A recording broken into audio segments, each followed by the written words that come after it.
Can you see it okay, please? Yes, we can. Fantastic. Oh, yes, I can. Yeah, okay. So I'm very happy to be,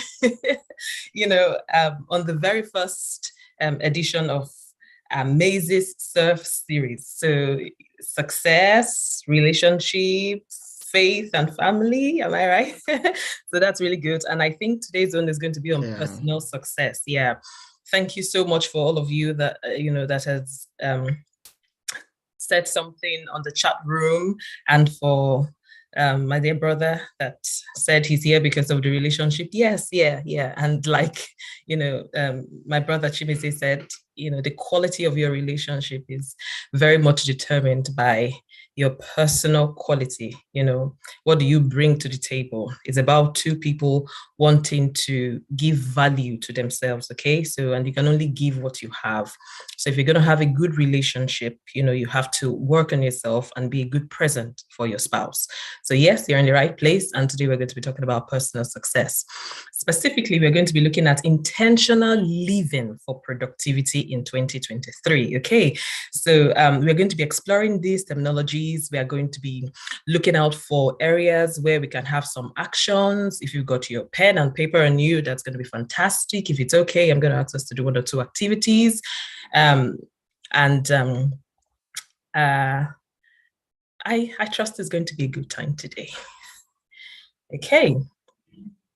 So a little bit more about me. Well, I think is it okay to call you Pastor Chimezie? That's what I know you. That's what I know you to be, or Coach Mayzy. Okay, rehearse with Coach Mayzy, but okay, that's fine. Feel free. Yeah, just feel free. Yeah. Okay, so a little bit more about me. My name is Bunmi, and how do I know the host? I got to know the host, Coach Mayzy, many years ago at our teenage fellowship, and we've shared very rich friendship over the years.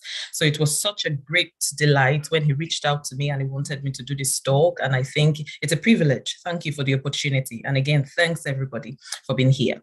So I tend to wear different hats depending on the demand. And okay, I'm a mother, I'm a wife, I'm a researcher, I'm heavily into pedagogical research, I'm a lecturer as well at the Nottingham Trent University, I'm a coach, I'm a pastor, I actively lead a fellowship here at Nottingham, and I'm also, have I said, a coach, certified John Maxwell coach.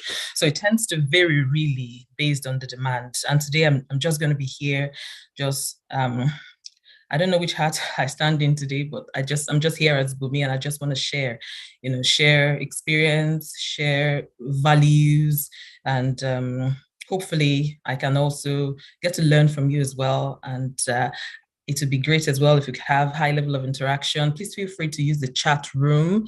So some of us have already started putting in things there. Thanks for letting us know where you're watching from.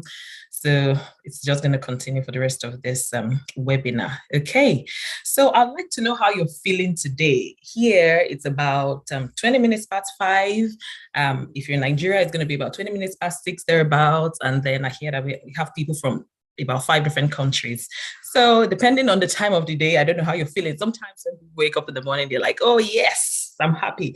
And then maybe when it's getting later in the day, I could do with some sleep. So if you don't mind, in the chat room, could you let me know how you feel using an emoji? So are you happy? Are you pumped up? Are you excited? Are you tired? Are you yawning? Are you looking forward to going to bed? So whatever emoji describes how you feel now, can you let me know in the chat room? Oh, good. Smiley.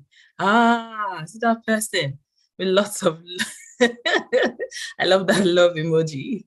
Okay. Oh, that's great. That's great. That's great. Oh, good. Someone is dancing here. Oh, Coach Mayzy. Okay, so I feel excited, and I'm really very happy to be here. Really, yeah, it's a good way to spend my Saturday evening.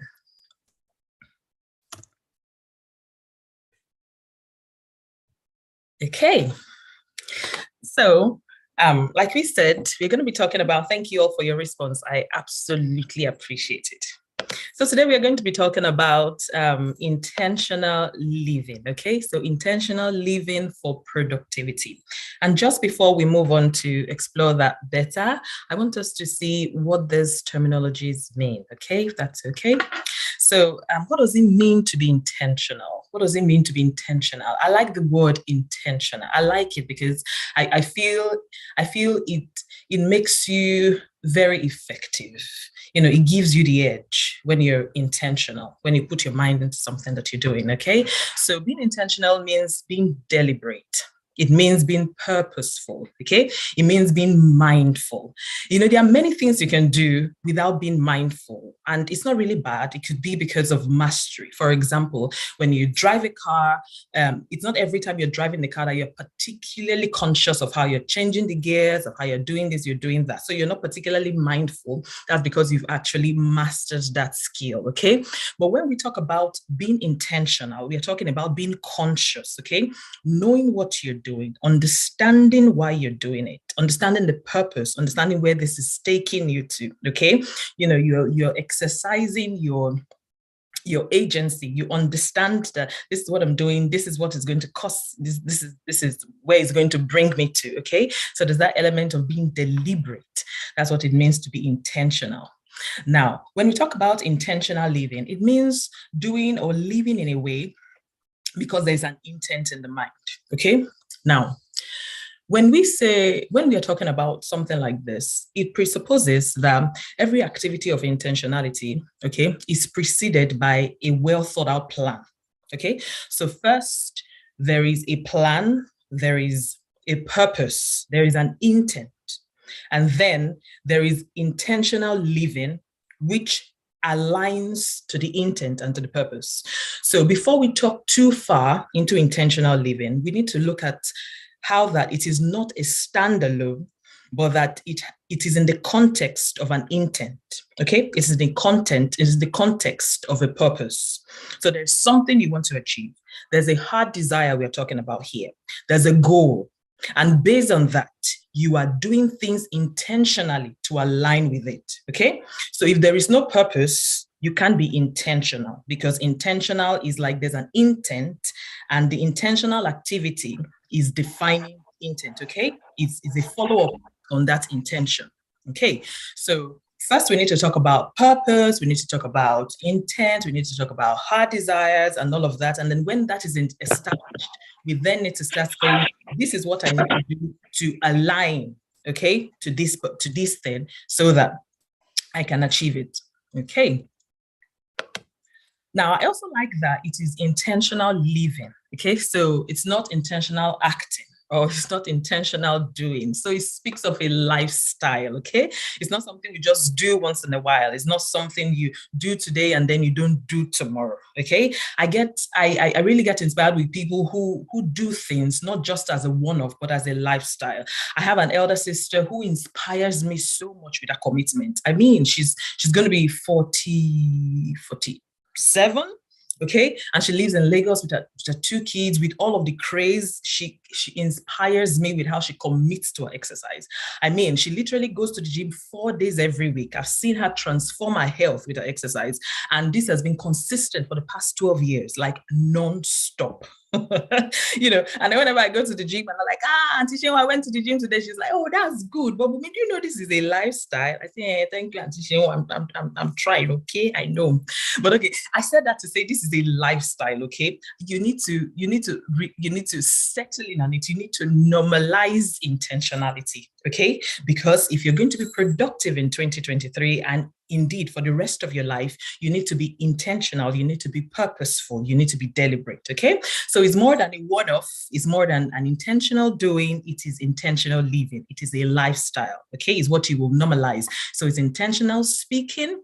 You have to be intentional about how you speak, you know, make sure that only the right words come out of your mouth, because words are very powerful. You have to be intentional about how you think, because first is your thoughts, and then it gets into your, your habits, and then it gets into your actions, and that transforms into your outputs, and then that's your life, okay? So it all starts there. So you need to be intentional about your thoughts as well. And then whatever you're intentional doing, intentional eating, intentional parenting, okay, intentional exercise, intentional everything, okay? So this is good. Now, this is not, I don't want you to feel overwhelmed already, especially maybe if you're a freestyle person, okay? Don't feel overwhelmed. This is something that can be learned, okay? I'm learning every day. Like I just tell you, there are aspects of my life where, you know, I can say, okay, I'm doing very well in terms of mastery. But there are other areas of my life as well where I'm like, you need to sit up here, okay? You need to make this a lifestyle, you know, not just hopping into it once in a while, okay? So there's something about authenticity. You know, I value people who are authentic. It's not just about, you know, coming up to say something, but is that how you're living, okay? When you're talking what you're living, it's different from when you just cram something and you come and talk about it. So it's important that you're living an intentional life so you can be a blessing to people out of the abundance of how you live, okay? Good. So it is a lifestyle. I hope I've been able to establish that. Okay, so after that, let's talk about productivity. We've been able to throw some light on intentional living. Now let's look at productivity. What does it mean to be productive? It means to be effective in yielding results, okay? It means to be fruitful. It means to generate outputs. And there are different aspects of your life where you want to generate outputs. For instance, on your job, you might have been given some targets to meet, okay? On your job, you know, there might be there's a promotion you want to meet, okay? You want to hit, I beg your pardon. Maybe there's a new tool you need to learn how to use. There's a new software you need to learn how to use, okay? So all of these matter. And maybe during your appraisal, these are the things that your line manager is going to be looking at, okay? So these are outputs you want to get on your job. Now, on your finances as well, they're going to be outputs. For instance, you're looking at yourself, you're looking at your bank account, and you're like, okay, now this is not consistent with where I really want to be. I need to improve my finances. So you want to think about increasing how much you earn and also increasing how much you give, okay? So you need to have not just earning goals, but also giving goals. That's very important. Also, spiritually, I'm a person of faith. So many times it's a bit difficult not to talk about these things when I talk like this, okay? So excuse me if you're not a person of faith, okay? But this applies, it cuts across. So if you're a person of faith like me and you have spiritual goals as well, so you want to ask yourself, how do I get closer to God? Okay, do I need to spend more time praying? Do I need to spend more time studying my Bible? You know, I want to be more sensitive maybe to the leading of the Spirit of God. You know, this is like, you know, out because it's going to show. So this is a result. This is being fruitful in your spiritual life as well. And then how about raising children? You know, the majority of us here may be singles, but the truth is you start planning ahead for your family life, how you're going to treat your spouse, how you're going to raise your children before you go into marriage. Okay, it's very critical. You know, I have a very beautiful marriage. I'm going to be 12 years in marriage in May, and I have a number of people that, you know, I mentor and I'm actively raising. Okay, and sometimes they ask me, how come, you know, this, you know, your marriage looks this beautiful? I'm like, there are certain decisions you need to make before you get into marriage. Okay, so if we are doing another marriage seminar, maybe I'll be talking more about that. But I'm just talking in the context of raising children. So there's something called intentional parenting. You know, when you are blessed with children, you need to be deliberate about how you raise them. Okay, you need to intentionally create environments for them that can inspire them. You want to be able to raise children who are smart, who are respectful, okay, who are not going to be nuisances to the society. And, you know, when they grow up, you want to raise children who can think critically. You want to raise children who can analyze critically. And you don't stumble into things like this. People are being deliberate, you know, and it's important that you learn from people. I remember, you know, some years ago, about 8 years ago now, you know, when I just, when my son was 2 years old, and then I was thinking, what can I do? How can I, you know, raise my child like this? And you need to, you know, learn how to, you know, pick up things from people. And there's this very dear family friend here at Nottingham. She's just like a family to me. And I saw her, she has a daughter, just a year senior to my son. And I saw how she would invest in so many things, like, you know, you go to the shop, okay? Now, Lego is not like the cheapest toy to buy in the store, okay? But I just saw how she would invest in so many educational toys, and as in so much, I mean, so much money on all of these. And I began to notice that she was being very strategic about how she was raising her daughter. You know me, I'm smart. I copied and I pasted. Okay. So that's exactly whatever she does. She's just gotten, like, she gets the best teachers to teach her daughter. As soon as she tells me, I say, oh, okay, can you please let me know what the person is? I'm going to pay. And I just copy and I just paste. Okay. Now you can imagine how her daughter is. Now her daughter is, her daughter is my goddaughter, and she's an absolute genius. Can I tell you, if you know about the 11 plus exam, she did the 11 plus exams here in England, and she topped, like, oh my God, it's as in she came tops. And then last week she did independent school exams, and she was the top in the entire school. I was like, oh my God, this is deliberate parenting. Can I tell you something about John Maxwell? Because I'm a certified John Maxwell coach, speaker, and trainer. So once when we were at Orlando for this conference, so he was telling us about how his father trained him to be very deliberate. He said when he was 10, so his father used to pay him to read books. I can imagine the father looked at the son and was like, there's something about this boy. Maybe he saw greatness, he saw books. Now, John Maxwell is arguably the #1 leadership guru in the world, okay? He's written the most books on leadership. So I'm sure maybe the father saw these things in him and began to create the right environment. He was being intentional about it, okay? So he wasn't just leaving it to chance. So there's something called deliberate parenting. So I want you to have this in mind as you look forward to having a beautiful relationship and marriage. It is very important, especially at the formative years of your children, because all things being equal and God being the ultimate factor, what your children are going to become is very much down to what you put into them at their early years, okay? So that's for that. So we want to have all of these outputs. Now, intentionality makes productivity predictable. Okay, so you can't stumble. It's possible to have. It is possible. Yes, it is possible to have one or two of these outputs by chance. It's possible. There are some people, they're just success, but you know that this is not an authentic success. They can't replicate it. They can't do it again. They can't teach people into it. But that's not what you want. You want to be a perpetual success. You're welcome. You want to be welcome to the house. You want to be a perpetual success, right? So intentionality makes it possible to be able to reproduce these things, okay? So if you don't just want to walk in and out of outputs, in and out of results, then you have to be intentional. You have to create a path such that when there's a path, when there's a formula, okay, then you know that this is always reproducible. So that's why it's critical. Intentional living for productivity. Okay. Yeah. So it's important that this is not just by chance, but that this is being deliberate. Okay. There's something called designed living or living by default. Okay. So you can live by default or you can live by design.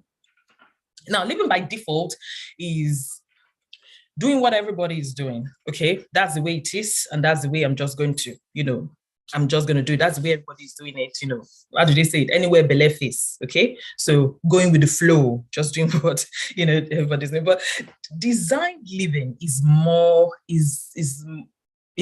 intentional, okay? It's knowing where you're going, okay? It's having a picture, okay? So it's having that perfect picture and aligning everything you're doing, to that picture. Sometimes I see that some people have issues with self-sabotage. What do I mean by that?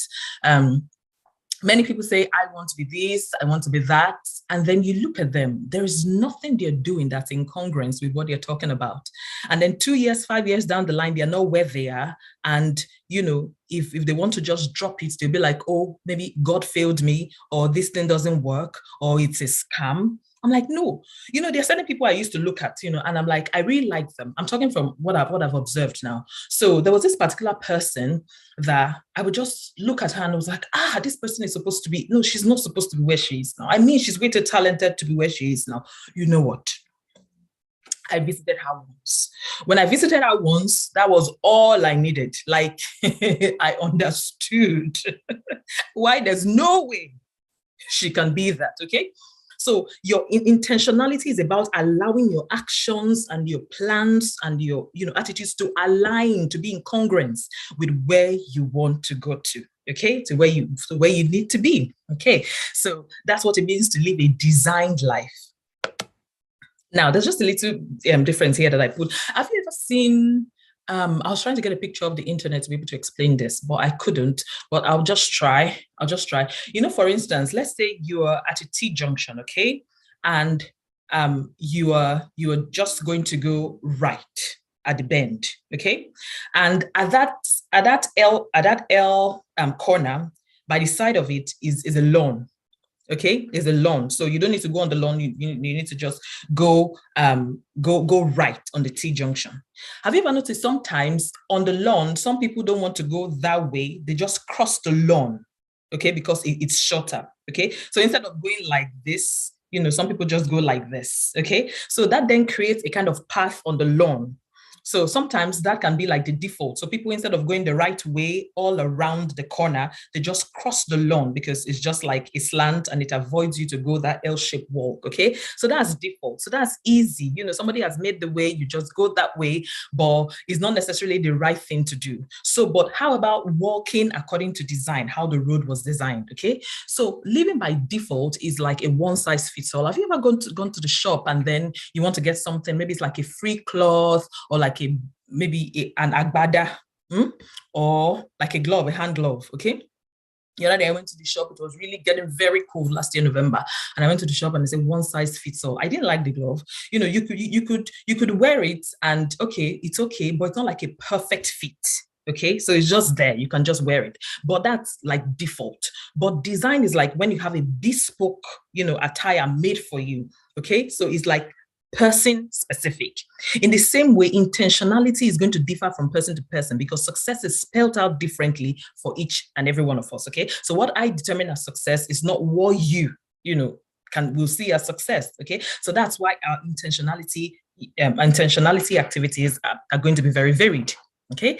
So the path of default is the way of least resistance. Okay, this is what everybody is doing. If you do this, nobody's going to query you. Nobody's going to look at you like this, But design life requires bravery to go your own path. Okay, this is what I want to do, but it's not common, But when you try to stand out, then people then begin to look at you and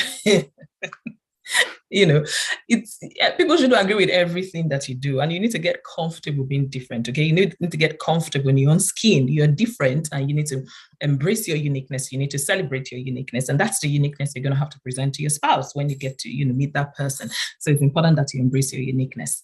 And then when we talk about default, it means blending in. But design life is like standing out, being true to your uniqueness. So for today's activity, if it's okay, in a couple of slides time, I would like us to do, a bit of activity. So there are two areas of actions that we're going to be exploring today, and that's having a personal vision, as well as talking about goal setting that works, okay? Having a personal vision and goal setting that works. So I think it's a good time to have a drink of water.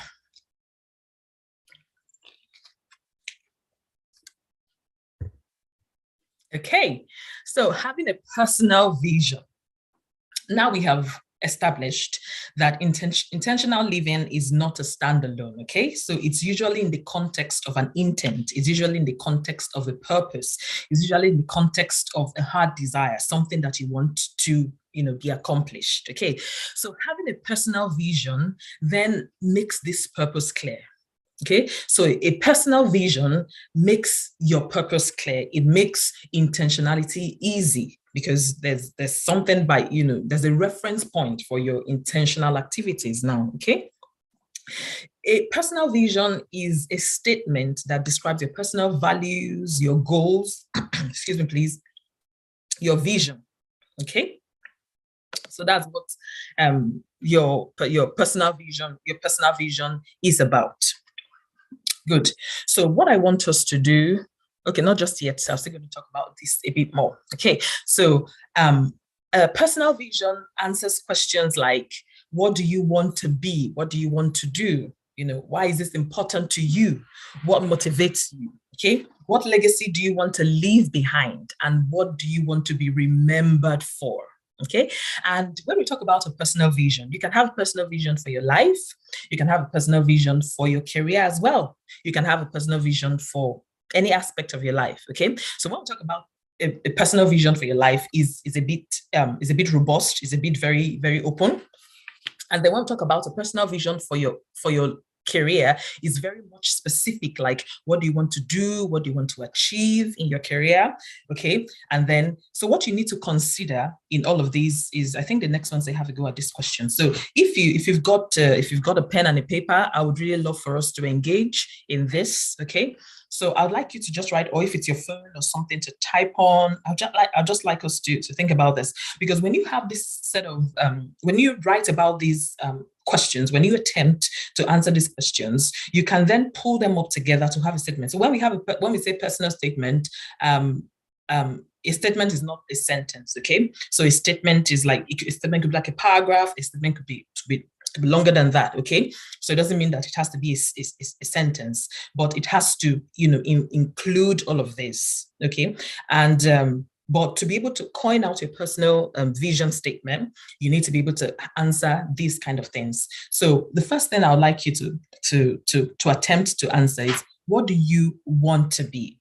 Okay, what do you want to do?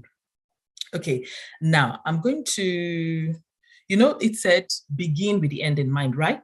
So a good way to look at this question is, at the end of, let's say you're 110 years old, okay, or more, it doesn't matter. I don't know if some people want to live for 120 years old, that your dream age, okay? Imagine you're there and you're just seated, reclining in this comfortable seat in your dream house, maybe you're not inside, you're outside because you love scenery, you love nature, and you're just outside, you're having the best times of your life, and you have your son, you have your daughter, you have your grandchildren, you have your great-grandchildren, as you like, they're all surrounding you, okay? So imagine your definition of a perfect life, okay? So what's that going to be for you? What do you think you would have achieved to make you happy? What do you think you would have done to make you fulfilled? There are some people that have really strong passion. Some people, when you look at how mediocrity has been normalized, something in you, you're very upset and you want to do something about it. That's your passion. And for you, when you're that age, you would be very happy that you've been able to do something like that, helping people change their mentality. For some people, they have a passion. They just don't like the way people are being abused. They don't like how, children are coming out more and more from dysfunctional families, okay? They want to do something about that. For some people, it's about social justice. For some people, they just want to teach people the word of God. For some people, they just want to go the length and the breadth in the academics, and you want to do groundbreaking scientific research, okay? So whatever it is, for some people, they just want to raise loving families. They just want to raise responsible children. Whatever it is that, tickles your fancy, that, they say a dream is not just what you experience when you close your eyes and you're asleep, but it's something that keeps you awake even at night, okay? So that thing that keeps you awake, that lights you up, right from your days as a child, this has always been something in your heart. It's been something that has never left you. Okay, it's just been there. It's just been there. So I want you to think on this thing on these things, and I want you to please write. I'm going to give you a couple of minutes to please write down what you want to be. Okay, at this point, it's like a brain dump. Don't try to edit anything.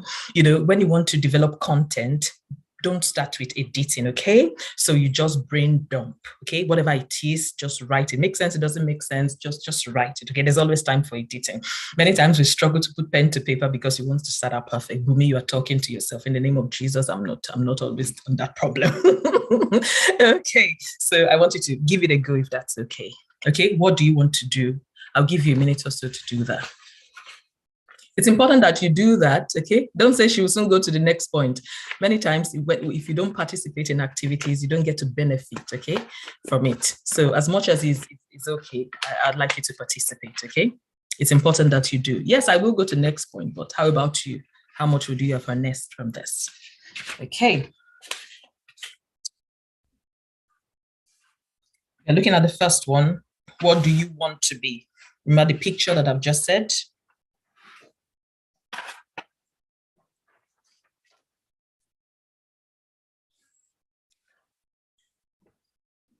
What do you want to do?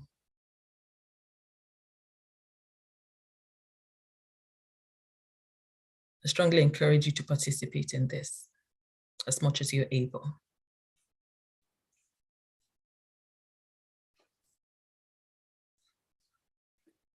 Okay, the next thing I want you to think about is, why is this important to you? Why is it important to you? Why is this important to you?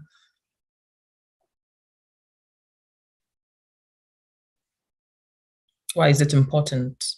Is there somebody you want to please? Is it self-actualization? Do you feel this is your core purpose and you're a person of faith, you want to please your creator? You know, why is this important to you? Is there an injustice that you've seen and you feel somebody needs to do something about this? Because as it is said, the bad people continue to have the voice as long as the good people keep quiet. And I feel that many times the most confident people in our world are people who don't really know what they're talking about, but because they're confident, they tend to sell their foolery. Yeah, so people who know something should begin to talk, okay? If you have seen an injustice, it's perfectly fine for you to want to do something about it. It's perfectly fine for you to begin to take steps in that direction. What motivates you, okay? What motivates you? Why do you want to do it? It could be your parents. For me, I have people who motivate me. My mom is late now, but she was and still is a very strong reason why I want to succeed, especially when it comes to my academics. Okay, yeah, she was an academician. She was teacher for a long time, and then she became a headmistress, and she instilled so much discipline in me, and she still remains one of the reasons why I want to succeed in my career. Yeah, when it comes to my career statement, she motivates me very greatly. And also, I'm strongly motivated as well, because I know from experience that the more I excel in my career, the more I have platform to express my faith. So that has been one of the very great reasons why I want to do that. And then also another question to think about is, what legacy do you want to leave behind? What do you want to be remembered for? This is a very good one to think about, okay? What do you want people to remember you for? What do you want people to remember you for? Okay. So, like I said, you can have a personal vision statement for different areas of your life, and rough and ready. It doesn't have to be perfect. Another thing you should know is that this thing can keep changing. Okay, you can keep reviewing, because sometimes you get new light, you get new direction, you get new understanding. Now you get water. And then you want to review this. Okay. So, like I said, mine is not perfect. I was just well, oh, good now. Okay, follow you.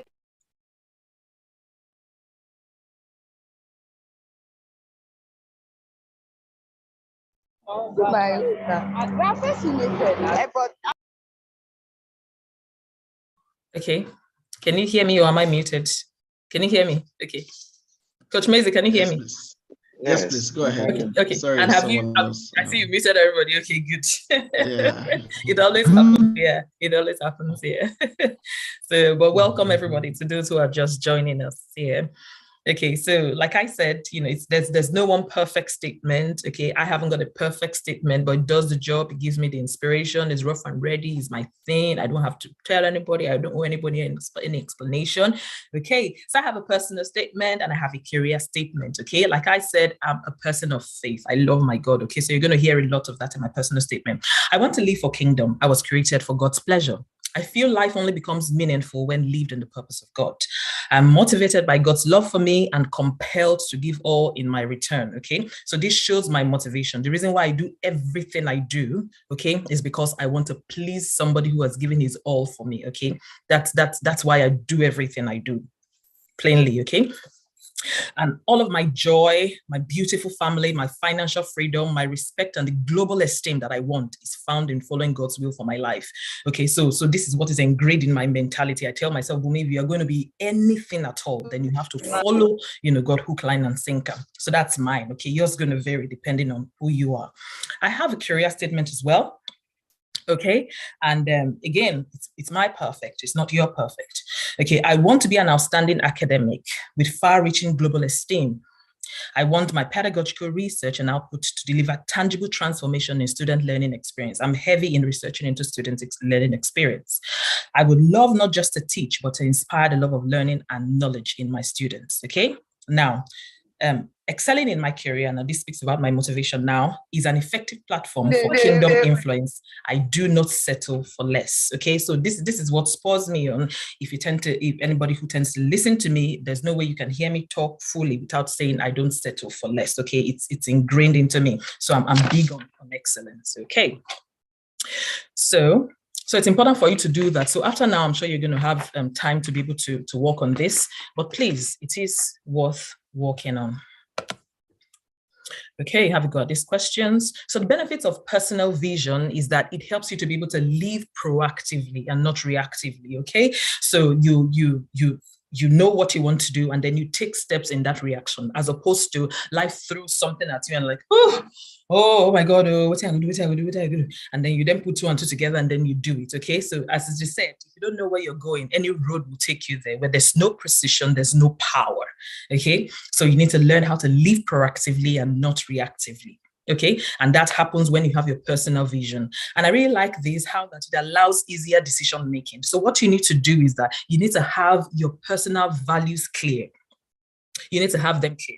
So what are your personal values? I have personal values. I have family values. I have values I instill into my son, okay? My top two values are faith, and the second one is family. Okay, I have other values. I have values of respect, mutual respect. I have, a value that it doesn't matter who you are. You're senior to me, you're 10 years younger than me, you deserve my respect. I'm big on mutual respect. Okay, I have value of you don't speak the wrong words. Okay, and that is to an extreme.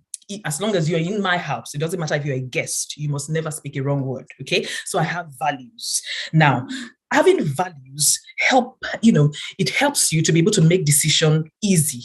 Okay, for instance, it's not that there are going to be options in life, and many times it's not that the options are bad, but our time is limited, our resources are limited, okay? And there has to be, what's that thing in economics again? Alternative forgone, opportunity cost. Hey, okay, opportunity cost, that's the alternative forgone after making a choice, okay? So there are going to be some good things that you're going to have to put away because you need to give your full attention to the very important things, okay? So now, having your values makes this decision a lot easier for you to be able to take. For instance, you start a job and then there is the opportunity for you to alter some numbers or maybe date your boss. And if you do that, you're going to get fast promotion, you're going to get, more money.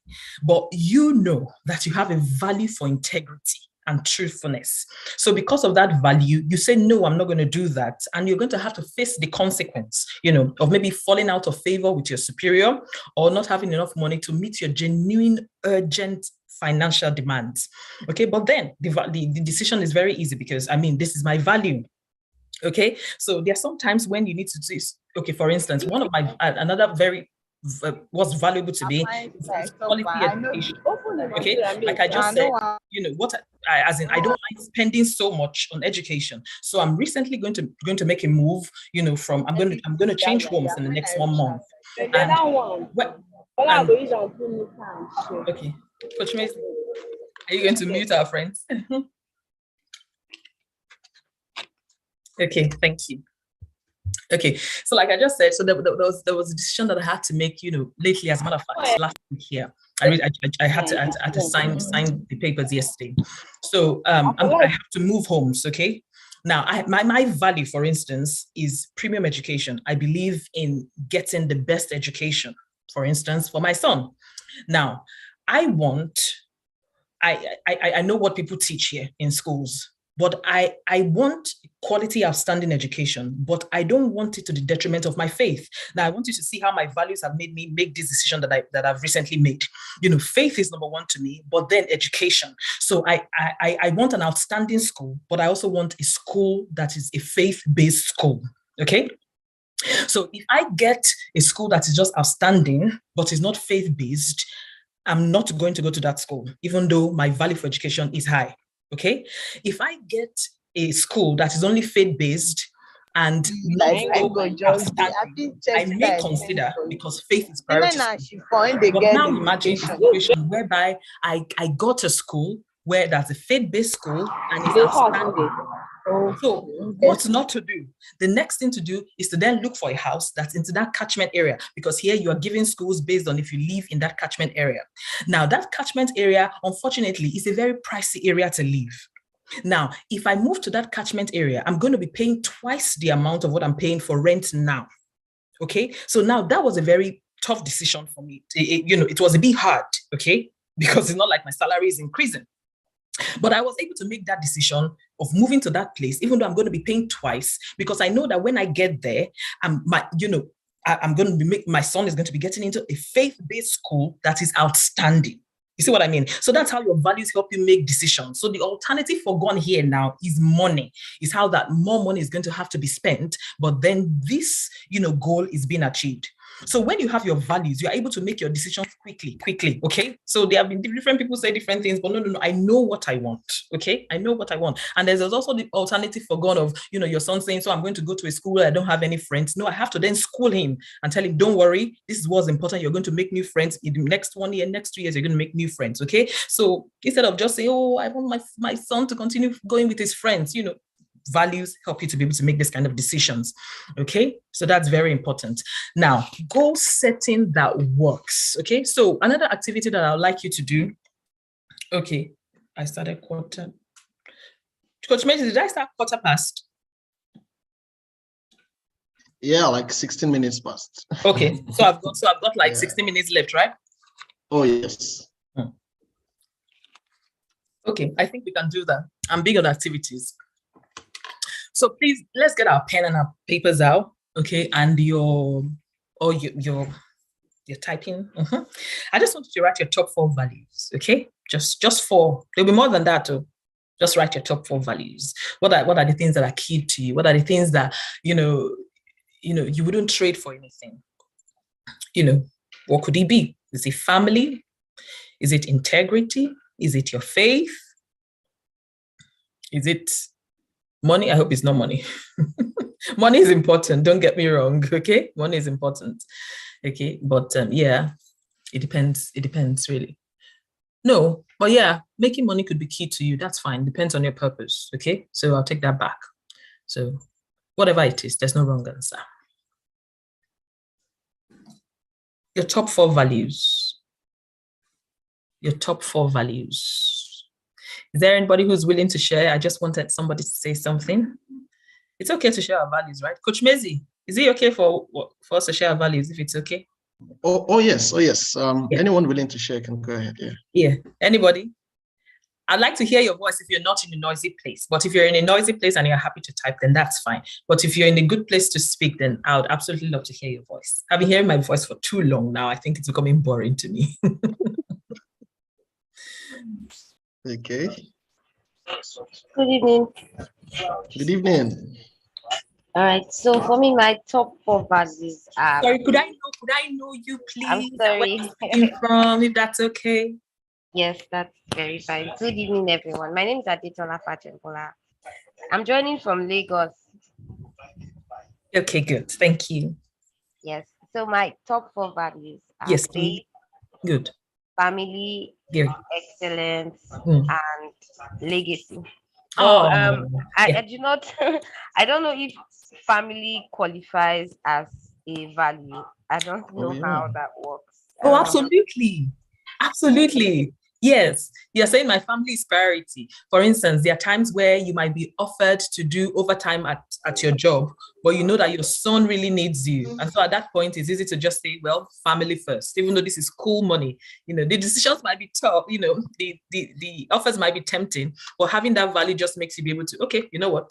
Let me do this instead. Let me not miss my sons into house sports. These little things that mean a lot to children, or maybe your husband, just taking out time, and just say, okay, you know what, today's for my husband. I'm taking a leave.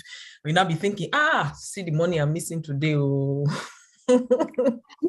Yes, my darling. It is here. It is here. Thank you.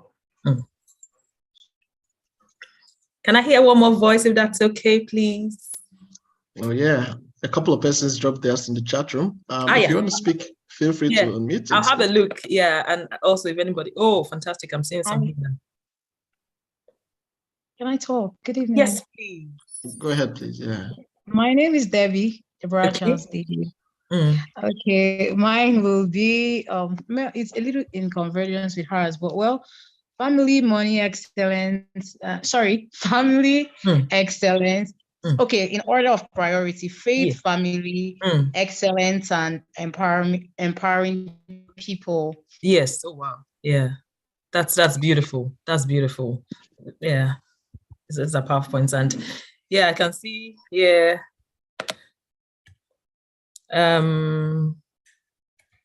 Abaye has written something there. Yeah,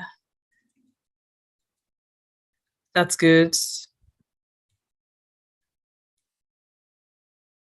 Good. Great Amoife. Oh, and this just keeps going up. Okay, that's fine. But thanks everyone for and there's a hand up. Somebody wants to speak. Oh, Yinka, yes, please. Can you take that? Okay. Yes, please. Yinka, go ahead and unmute.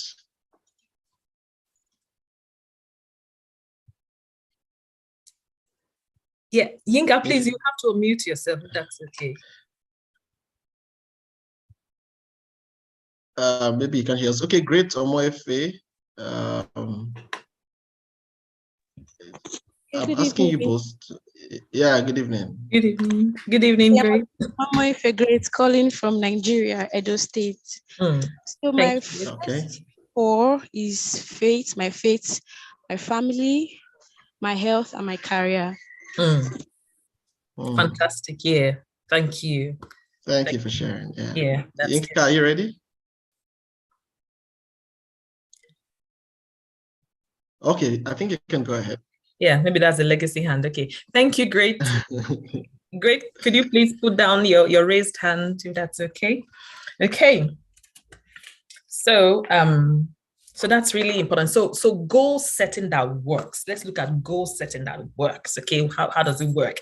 Now, when you have your personal vision statement, it's very important then, it's very easy to begin to lay down your goals. Setting your goals is very important. I know some people say, oh, I know what I want to do. I know what I want to do. And then they leave their goals in the abstract, okay? But research has actually shown that people who write down their goals are 33% more likely to achieve their goals than people who leave their goals in the abstract.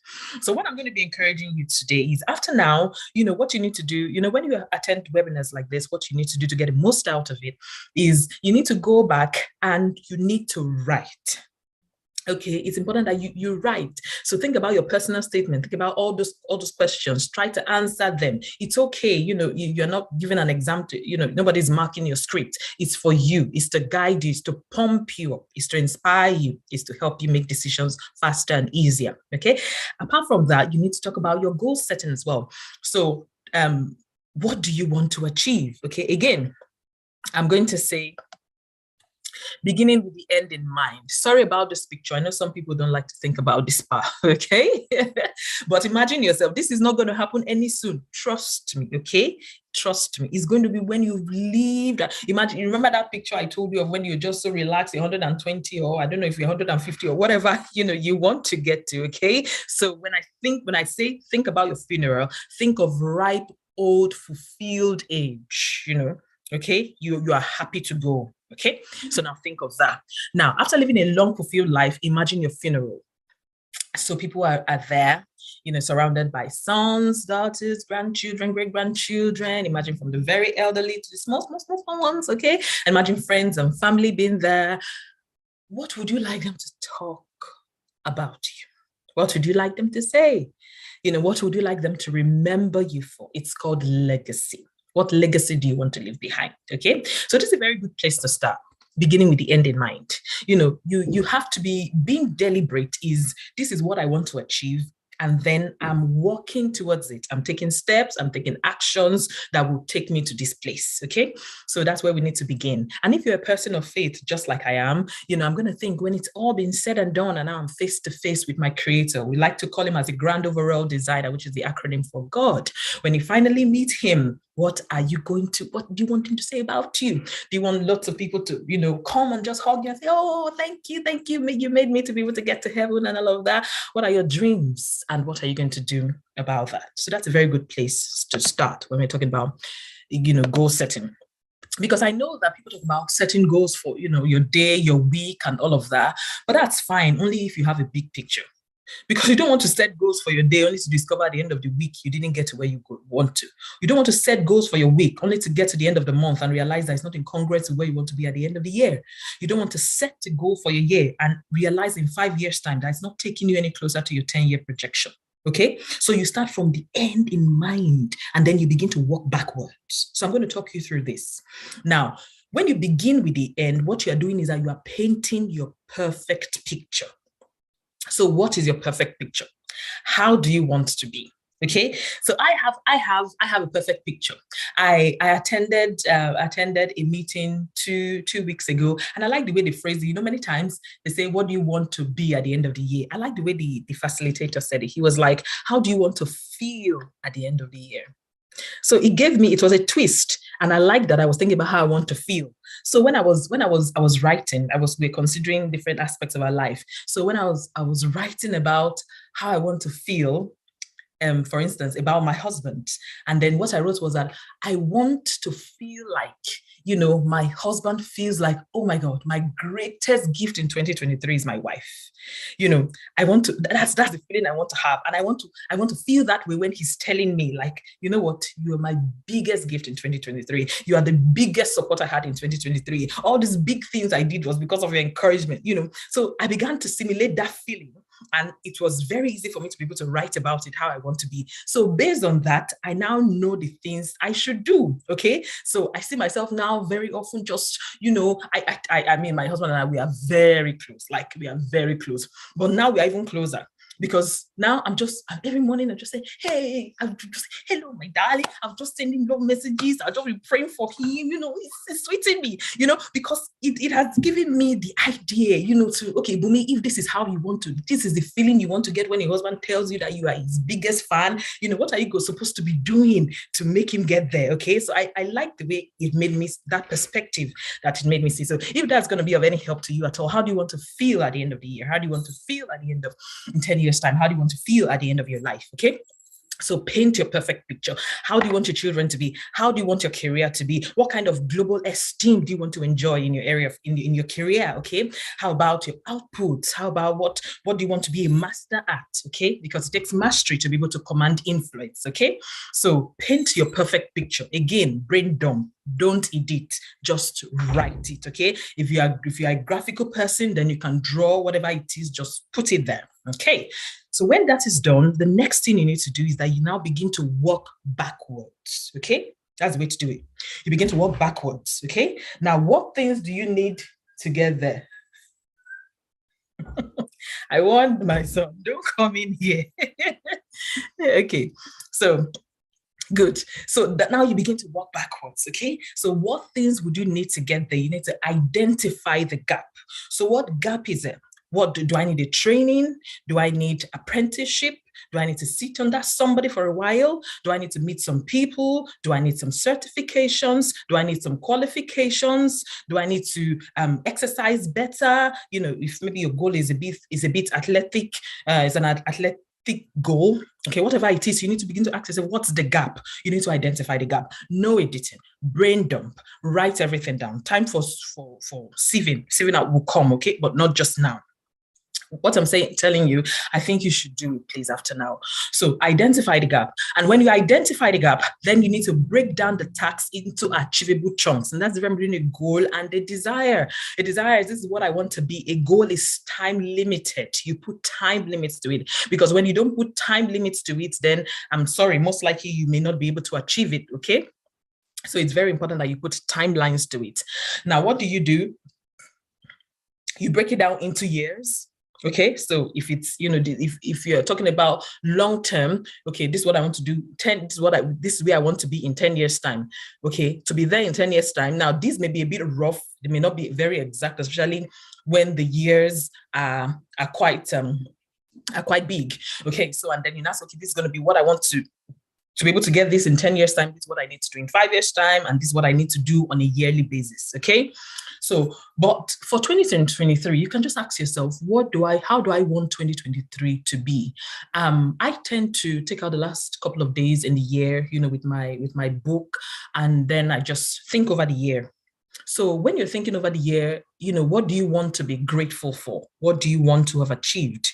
So that's a good place to start, starting with the end in mind, since we're talking about 2023. And then when you think of that, begin to work backwards. If I need to have this level of proficiency in my singing, how much hours do I need to put in to be able to get to this level? If I need to be proficient in the use of this software and the use of this tool by the end of 2023, what do I need to do? Okay. If I need to be able to help people, if I need to be a coach like Coach Mayzy, what do I need to do? What trainings do I need to go for? What certifications do I need to go for? Okay. What international experts do I need to meet and network with? Okay. So these are important things you need to think about. And then you break them into quarters. And then when you break them into quarters, you have chunks then you break them into months. This is what I need to achieve. You break them into weeks, and then you break them into days. Okay, such that what you're doing every day is not just important just for that day, it's important for the week. What you're doing that week is important for the month. What you're doing that month is important for the quarter. What you're doing for that quarter is important for the year. And what you're doing for that year is important and aligns to your big picture. That way, you are not going to be living in self-sabotage. Okay, because everything you're doing has to be consistent with your goals. Everything you are doing has to be intentional. Okay. Remember, we're talking about intentional living for productivity, and it's a lifestyle. Okay, and this will be reviewed regularly. Nothing is cast on stone. Okay, it's going to be reviewed regularly. Maybe you say, okay, this is what I have to do, and don't be too ambitious. Okay, when you are breaking your tasks, otherwise you're just going to get discouraged because maybe it's not really working well. Okay, as an academician, as a teacher, I understand the importance of making the first tasks easy for students, because when you're giving them tasks and the first one they can't do, they're going to give up. But you need to always make the first task easy so that when they do it, they are ginger. Let's do the next one. So even if the next one is tougher, they understand. They already have that confidence that I can do the second one. Okay, so that's psychology. So make sure that what you're asking yourself to do, you are considering your ongoing demands, of work or family life, and just, take it slowly. Okay. Many people come back and they're like, oh, I don't want to go set. This is how I did last year. This is how I did last year. Like, if you're doing it right, don't worry, this thing will work. And there's also a place for when it doesn't work. I'm going to talk about that because it doesn't always work. Okay. There are going to be sometimes you break the goals. Okay. There are going to be sometimes you didn't do what you were supposed to do. But what do? Give up? No, we don't give up. We keep at it. Okay. Because how do you stop a man who just won't stop? Okay, so the man who wins is not the strongest. The man who wins is the man who doesn't stop. That's the secret. Okay, so you just don't stop. 5 days you didn't do it, continue. So you need to review this regularly and accordingly. Now, the power of a day. I like to talk about this. I like to tell people your day is your gold. Oh, sorry. Bunmi, calm down. Okay, so the power of a day, our future comes to us 24 hours at a time. You can't change in a day, but you can change daily. That's what my mentor, John Maxwell, will say. I mean, the second statement, so it's important. And, some people just say, okay, tomorrow, but you know that you don't own tomorrow. You don't own yesterday. You own only today, because even when tomorrow comes, all you're still going to have is today. So you better start using your today, because if you put off something to tomorrow, when tomorrow comes, it's going to be today. So you're still going to have to stop, make out time, and do it today. So if you're still going to do it today or tomorrow, why don't you just do it today? You know what I mean? So, okay. So it's very, very important for you to make the most of your day. So what I encourage people to do is you need to, how do you make the most of your day? I tell them, you need to give character to your day before it starts, okay? You don't just enter your day and not know what you want to do, okay? Because if you don't know where you're going, any road will take you there. If you have no purpose for the day, anybody can bump into you and say, okay, you know what, today, there's this new place that if you see the ice cream they are selling, and upstairs is cinema. So once we take ice cream, we go cinema, you're like, that's true. When last did I eat ice cream and cinema? There's nothing, and watching cinema. There's nothing wrong with that. But because you didn't know where you were going to, they have come and they have given you purpose, though, sorry.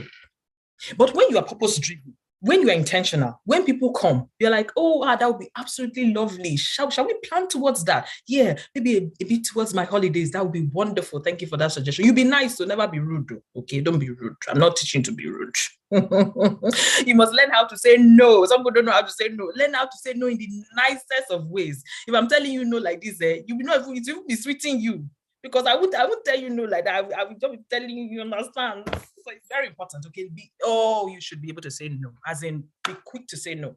Somebody once said one thing we should teach our children is how to say no. When you teach your children that it's okay to say no, they will not fall under peer pressure. It's okay to say no. You don't always have to be a yes person, okay? So it's important.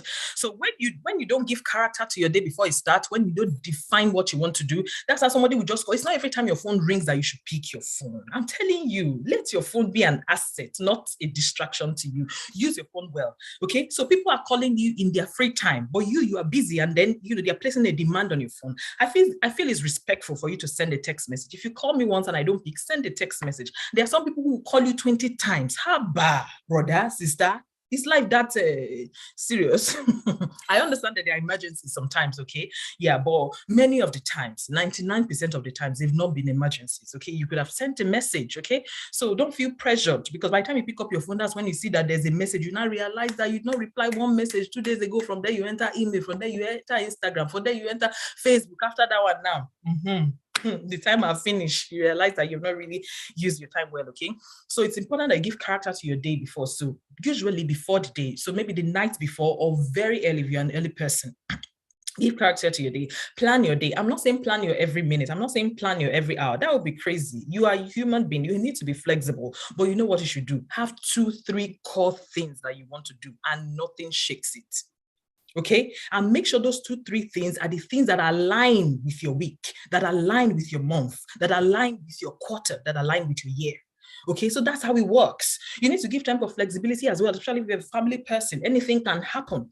Okay, but let there be some core things that you do. And there's a way you can practice this thing. Okay, there's a way you can practice commitment. So aside the ongoing responsibilities of home, of being a mother, being a wife, and my career, there are just certain things I tend to do every day just for practice and to be able to tell myself that you can commit to it. And I try not to cheat. Okay, so the 3 things I do, daily are definitely prayer and my Bible study, as I said.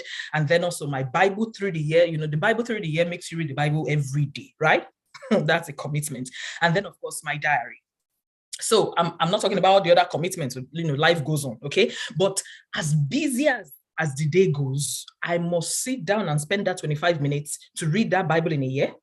And of course, my prayer and my Bible study time, that's no negotiation, right? And then also to write in my diary. I like to document my life, okay? Just write. I don't write bad, hey, this is what this person did to me. I will never forgive that person. No, I don't write bad things in my diary. It doesn't matter if you hurt me, I'm not going to put it in my diary, okay? Because my diary is precious to me, okay? But I can write lessons that I've learned from that hurt, okay? So I just write and document my life. I take joy in doing it, okay? So now this is a practice. It's a practice because it helps me to commit to something. Sometimes I'm tempted, maybe when I'm reading my Bible in a year, and then, I just want to enter the following day. I'm like, read ahead for the next day so that tomorrow you won't read. No, I'm going to do it tomorrow because it's a discipline, okay? I'm going to do it every day.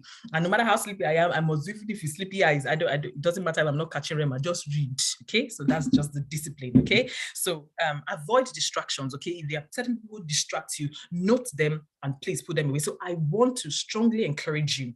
Your destiny comes to you 24 hours at a time. Don't talk about how you want to be this if you can't master your day. I can see who you are going to be by looking at how you spend your day. I'm telling you. Yeah, like I said again, you're not a robot. I'm not telling you plan all your minutes and all your hours, but how precise and how intentional are you? Those 2-3 things, they should be unshakable, and they should be things that take you to where you're going to. So what books do you need to read consistently to be a master in your career? What do you need to do? What activity do you need to do to be a person of influence in different aspects of your life? I don't believe that. If I have the opportunity to speak to people, I don't believe that I'm talking to mediocres. I believe I'm talking to people who want to be high flyers, okay? So forgive me if I'm talking to you like this, because I don't expect you to be a mediocre, okay? You're a high flyer, so I talk to you with that mentality, okay? So this is how we live. Successful people have a way they live. Not be anywhere below face, okay? Thank you. Okay.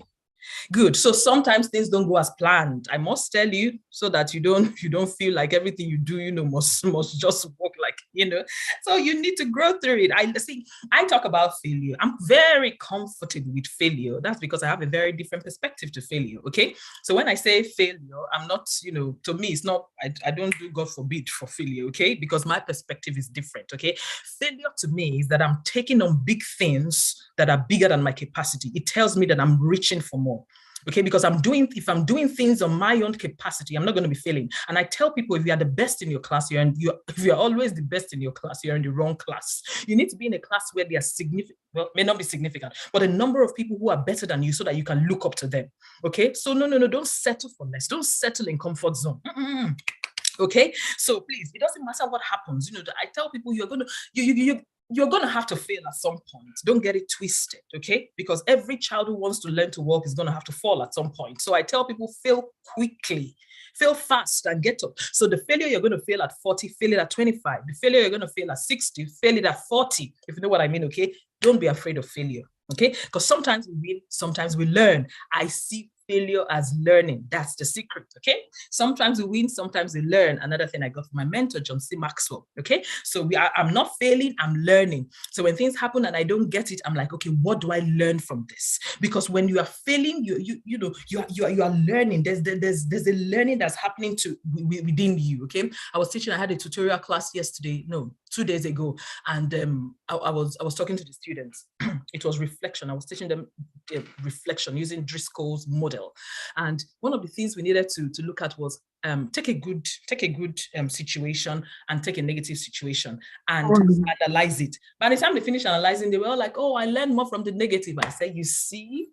So you learn more. I'm not saying start praying for failure. I'm just saying that if it happens, embrace it, learn from it, hold your shoulders high. You want nobody, no explanation, okay? Everybody is failing. Some people are hiding it. Learn from it. Success is an iceberg. Look at this picture. You see that little tip? That's all people see. That's the glam. That's the awards they are winning, but they don't know everything that's happening deep down, okay? Deep down are all the rejections. Deep down are all the sleepless nights. Deep down are all those times where you have to cry. Deep down are those times you wrote grant upon grant applications and nobody listened to you. Deep down are those times where you planned and you failed. Okay, all of those things, they are not being seen, but they are standing as your support to that part that people see. So success is not the tip of the iceberg. Success is the entire iceberg. So when you're failing, you're succeeding, because if you learn from it, it will help you arise. You know what I'm talking about? Oh, this is beautiful. So embrace your failure, okay? You know what I'm talking about? Embrace your failure. Be comfortable. Be comfortable. If you plan and your goals don't work, it's okay. Do it again, okay? Do it again. Just don't give up. People who win are not the people who are the strongest. They are not the bravest. They are just the people who are most consistent and refuse to fail. Now I'm getting so much excited, and I think it's a good place to stop. Okay, thank you. Wow. I'm just blown away. This is awesome. Thank you so much. Please, I'd like you guys to, you can use the virtual hand clap, you can clap in the chat room, but I'd like you to celebrate our facilitator. If you know you have received something today, I'd love you to just celebrate her in the next 1 minute while we're getting the questions rolling. All right. Yeah, exactly. Keep it coming. Wow. So many things, and I hope you guys took notes. Okay, thank God for recording. I'm just feeling cool right now. Okay, questions, please. Questions. Any questions? And I like how you particularly made it very practical and engaging. Okay, I believe anyone who goes through the engagements you shared with us will find a lot of value here. And this is one thing that a lot of people shy away from, to sit by themselves and ask those questions, to introspect, yes. to just sit by themselves. It feels like it's like there's about to be an exposure on their vulnerability sometimes, and they just run away. They don't want to. Yeah.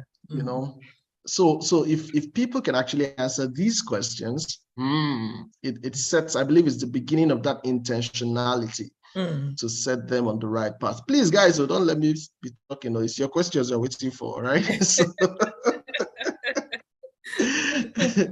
these questions are waiting for, or contribution or comment. Okay, so let's comment as well. Comment as well. Exactly. Yeah. So questions or comments. Please. Yeah. Yes, please.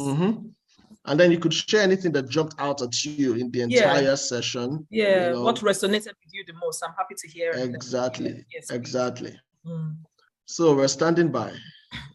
Can we get this video after now? So we're also streaming on YouTube. If you want to watch the replay, I would allow you to watch it on YouTube, but it will only be up for a couple of days. Afterwards, we're making this premium content. All right, so the webinar was free, but the replay will be premium. All right, but I'll give a couple of days to watch it on YouTube, on Single and Ready Club YouTube page, but afterwards, we'll make it premium. So it would be esoteric. You have to. You have to belong to get it. All right, I'm just joking there.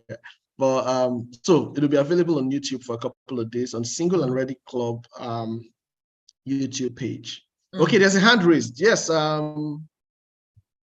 Izodua, please feel free to unmute and speak. Okay, good evening, everyone. Thank you so much. Good evening. I think your voice is a bit low.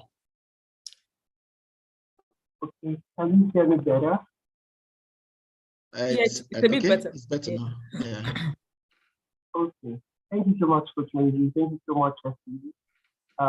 So my question basically concerning goal setting, how do you condition your environment to be able to achieve those goals? Because sometimes the environment is not as conducive. A perfect example is I've been doing a lot of work recently, but I want to also take some very critical certifications that I really like, but I seem not to be having the time because of the reading environment. So I would love you to just throw a bit more light on how you could actually condition your environment. Thank you. Okay, thank you very much, Mr. Izodua. So just to be sure I got your question right. So you have goals that you want to achieve, but your environment is not particularly encouraging. I'm not sure if it's because of maybe too much work in your case now. Is it a case of there's no time enough for you to be able to do that? Yes, it's particularly not enough time, or I don't know whether I'm not appropriate time, but basically work related. Okay, so you have there's so much on you that doesn't allow you to be able to do some of the goals you want to. Exactly. Okay. Yeah, I understand. I understand very, very perfectly.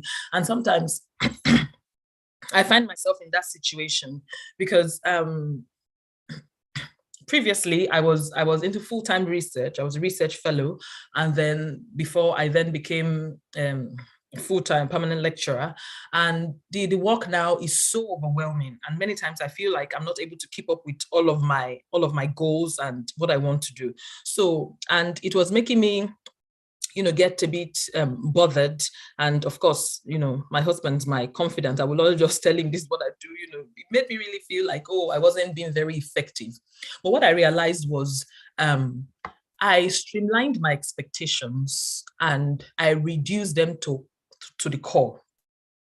Okay, so I streamlined many things I wanted to do. I streamlined them and I just told myself, you know what, I'm just going to focus on this and this. And if I'm able to do it, then it's fine. Okay, so, and the truth is, life is busy. Time is always limited. Resources are always limited.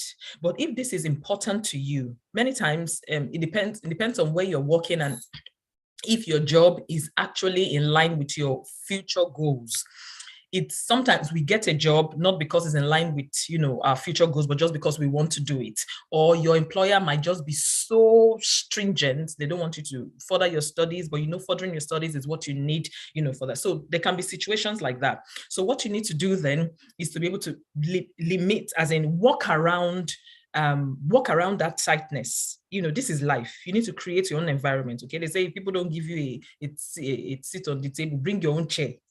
Move it and try to sit. Okay, so what I did in my own case was that I limited my expectations. I reduced them to actually just two things that I want to do. And then when I got those two things, as in, like some people say, like by fire by force, I made sure I'm doing it. Okay, so you need to think, for instance, are there things that you can, because you can never be too busy for your life. Okay, you need to be able to look at it and critically and ask yourself, what I'm doing now, all these things, I've taken my job, where it is placed 10 years from now. And then this thing that I want to do to develop myself, isn't this what I need actually to be better positioned to where I see myself in 10 years time? So you need to ask yourself, what can I delegate? What can I begin to say no to? So I recently began to say no to things. I recently, I have been saying it, but recently I've began to say no more, okay? Of course, politely, but I'm learning to know that it's okay to say no.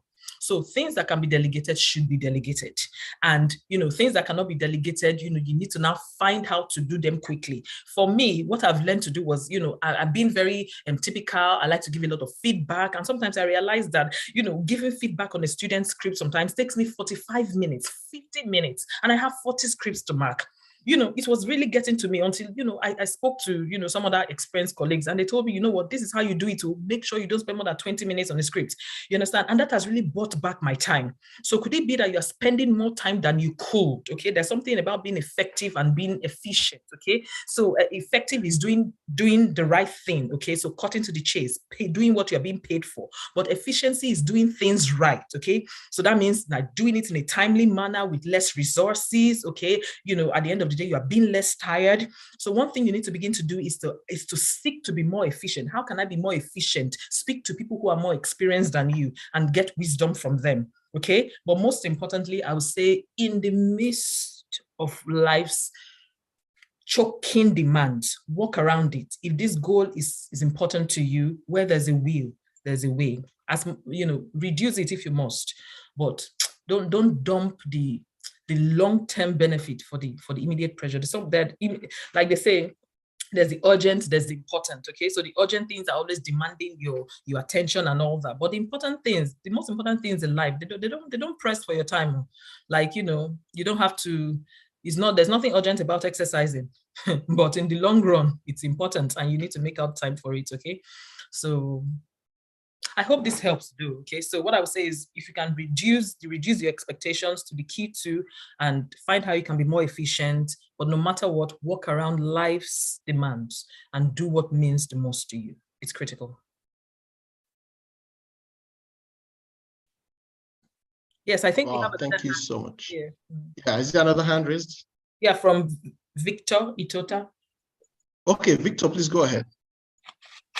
Good evening, sir. Good evening, ma'am. Thank you so very much. And good evening. Yes, good evening, ma'am. Yeah, thank you. Yeah, I quickly want to say what resonated with me, and yes, please. It's something I'm very big on, which is you said on your presentation that it takes mastery to command influence, and I'm very big on mastery. But at times there are systems, people, and structures that don't allow for your own personal growth to actually attain that point of mastery. So what can you do if the environment is not conducive for you to actually attain or get to a point where if I have these things available, I can actually become a master in this or the things I have planned out to do? So what can you do? What can you do to gain mastery when the environment is not conducive for you? I understand what you mean.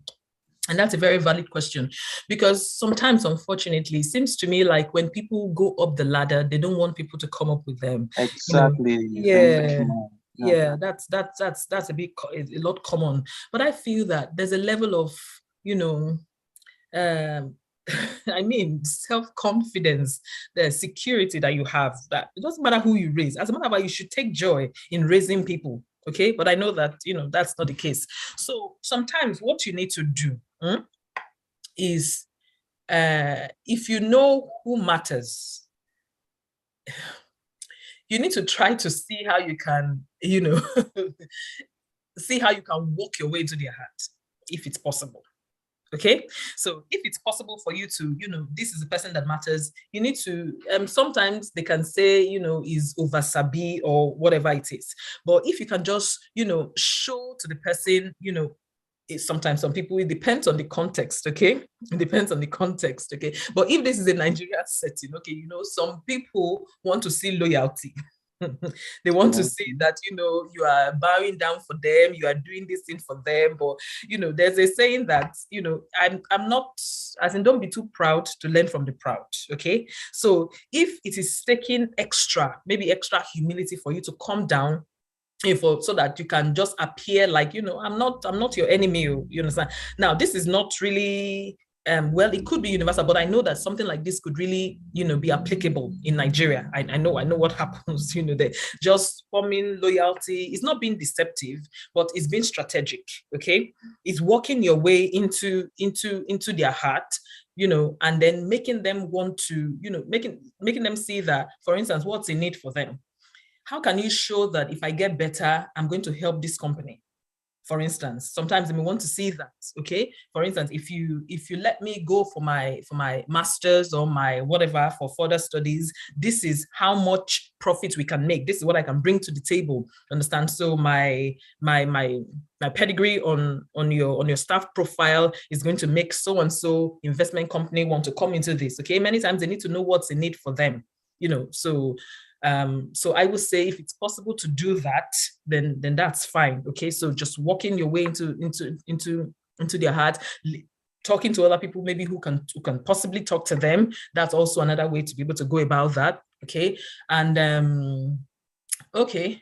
Being a person of faith as well, what I would do is I would just really pray about it.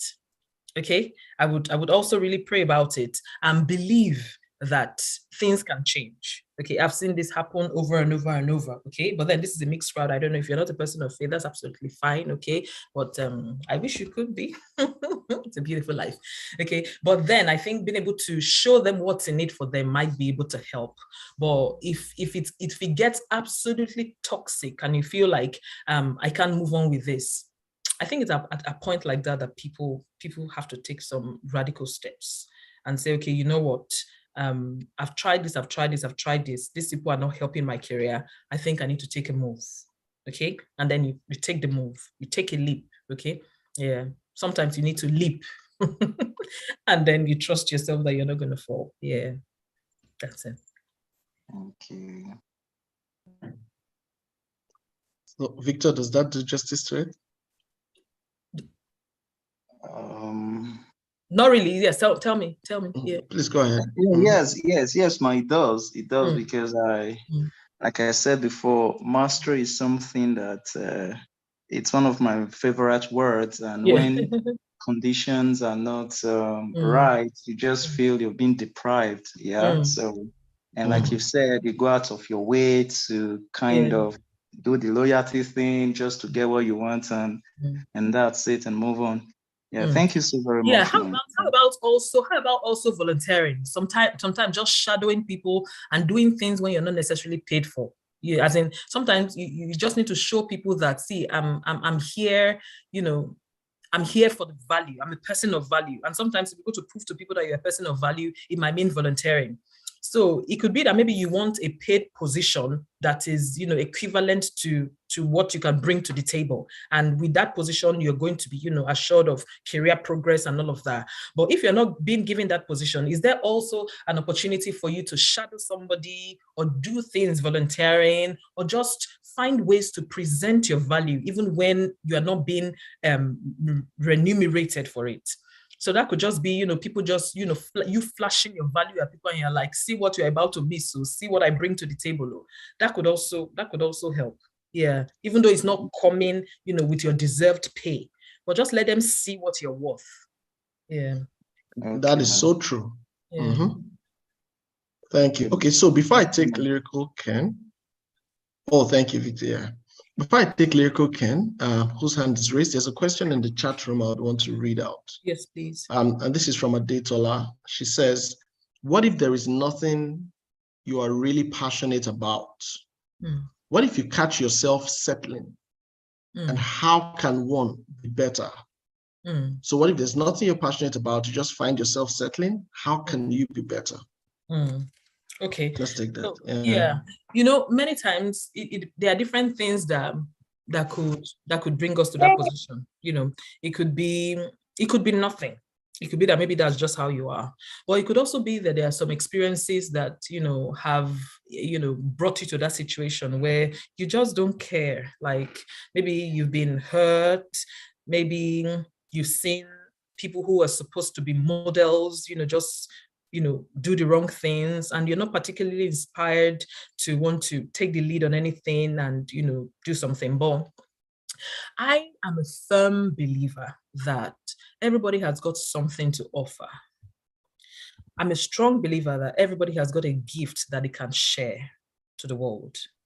You know, that there's a gift in you, there's a talent in you, or there's a passion in you that can translate to transformation. So what you then need to do is you need to do a lot of reflection. Okay, you need to take out time. Many times there's just such busyness around us that we don't take out time to enjoy and learn from that, you know, priceless act of reflection. Just sitting back. How has my life really been? You know, growing up as a child, has anything particularly resonated with you at all? Have you seen certain people? Have you seen certain injustices that has, you know, struck something in you and you feel like, no, this ought not to be? What makes you really happy? What are the things you do and you feel you're most in your elements? You know, what comes a bit easy for you? What do you do when people are thanking you? Like, you're thanking me. I am even enjoying this thing. You know, many times as we grow, we get overwhelmed with life's pressures. But there are some deposits that we would have had as children, as young people, as teenagers. And these things, when we sit back and reflect, we can rekindle the flames. It doesn't have to be, I think the problem many times is that people think that it has to be profound. It could be anything at all. You know, it could be, I'm not passionate about anything apart from just raising up my children. I just want to raise civilized children. Okay. And somebody might look at you and be like, that's such an unambitious woman, 21st century. Oh my God, keep quiet. If that's what she's passionate about, that's what she's passionate about. And she will so raise her children that other mothers who are busy working 9 to 5, they will start learning from her. Before you know anything, she will start masterclass. Before you know anything, she's an influencer. So there's something. Nobody came empty. There's something. So I don't know whether it's just a case of, you know, being a bit indifferent, or maybe certain things happened that has put you in that situation. But I think all it takes many times is just to reflect, or maybe speak with people who are genuinely close to you. You know, what do you think I love the most? What do you think I do most easily? Okay, what keeps me awake? What do I love? Okay, it could be an art. It could be making people care. It could be anything. And you know, that is as in nothing is nothing. There's nothing. See, it is a value you give to something that stays on it. Okay, so there's whatever gift or whatever talent or whatever passion you have, it is how much you value it. That's how other people will place value on it. Okay, so what I would encourage the person asking that question to do is to take time to really ask people around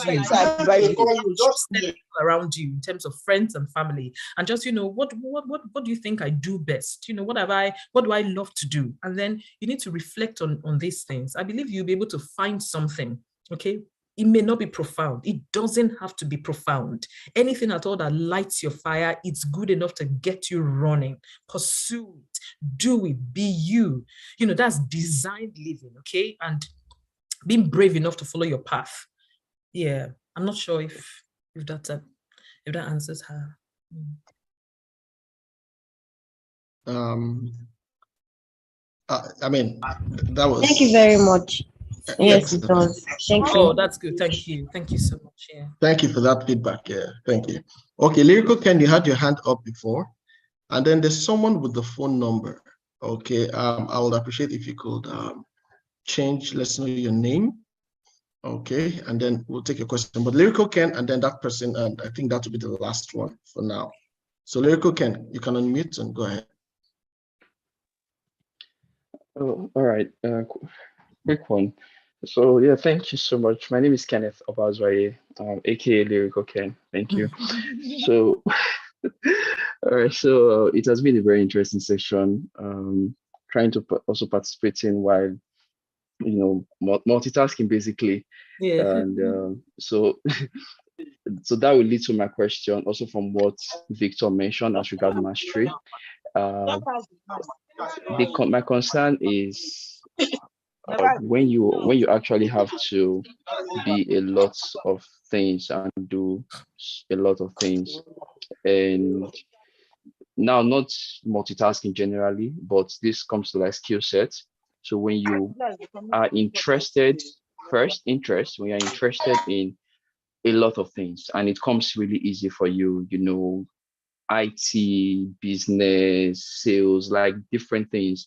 And even in IT, for example, social media management, designing, you learn Photoshop, you learn Adobe, you do video, all those just wants to be a lot of things. And starting up the learning process comes really easy. Using tools, are really easy. But I have known from experience that most times you don't get to be a specialist. You are just a generalist. So being a multi-potentialite most times will leave you as a generalist and you don't get to specialize in one particular thing. And the reason I'm concerned about this now is because we are not getting younger, right? And then at some point, you get to want to get into that temptation of wanting to specialize in one particular thing so that you just know, okay, this is where you're generating your income from. And because of life and everything happening, you might not be able to want to continue doing all of those things. So my question is, being intentional from your experience. Now you've had so much more experience than myself. From your experience, what do you see about multi-potentialites and staying with trying to do everything, and even if you don't gain mastery in all, and would you advise, at some point you want to specialize in something? Like, just from your experience, what do you think has worked for you? I know there's no one answer that fits all because people have different experiences and all, but from you, I just want to know, from what you've gone through, what would you say about that, being a generalist and being a specialist? Okay. Thank you, Kenneth. In your name, you have Lyrical Ken. So in addition to all of this, your gifts, do you also sing, or where does lyrical come from? Oh, no, it's poetry. Oh, okay. Are you a poet? Yes, I am. Spoken word. Oh, wow. What a bundle of talent you are. I think you should be excited about how you're multi-talented, okay? I think it's a blessing. I think it's a gift, okay? And you didn't put all these things in you, but, you discovered them. And so you should celebrate your uniqueness. I understand that, we want to be masters, but I also know that men of old have always been people who were masters in different things. You had philosophers of old, they will be scientists, they will be philosophers, they will be physicists, they will do different things, okay? And they were masters in it, okay? So, but I don't want you to feel under pressure. Whenever there's a demand for it, like I said, when I was introducing myself, I wear different hats, okay? I wear different hats. Now, it's been a while that I had to do a session like this. Many times, well, there has been more demand on, on me, ministering as a pastor, and then me as a teacher and as an academician, as a researcher. Okay. So when Pastor Coach Mayzy reached out to me, you're laughing. When he reached out to me and he said he wanted to do this, I was like, aha, what is inside is inside. Okay. So I got out myself and I said, okay, I put this up together. So if it's inside, is inside. And I think you shouldn't try to drop anything, but whenever an occasion demands for something, go all out and do it excellently, deliver excellence in it. One thing I also think may be the case is that there may be times where some of these passions may rise up the most, okay? Maybe you just feel all of a sudden that, oh, I should do more in editing. I have no idea how those things work, okay? So if I say the wrong words, you can laugh, it's okay. So maybe you want to focus more on editing and your Adobe or all of those things. I think it's fine. So what I teach people is, especially people who are like, how do I multitask? I tell them, live in the moment.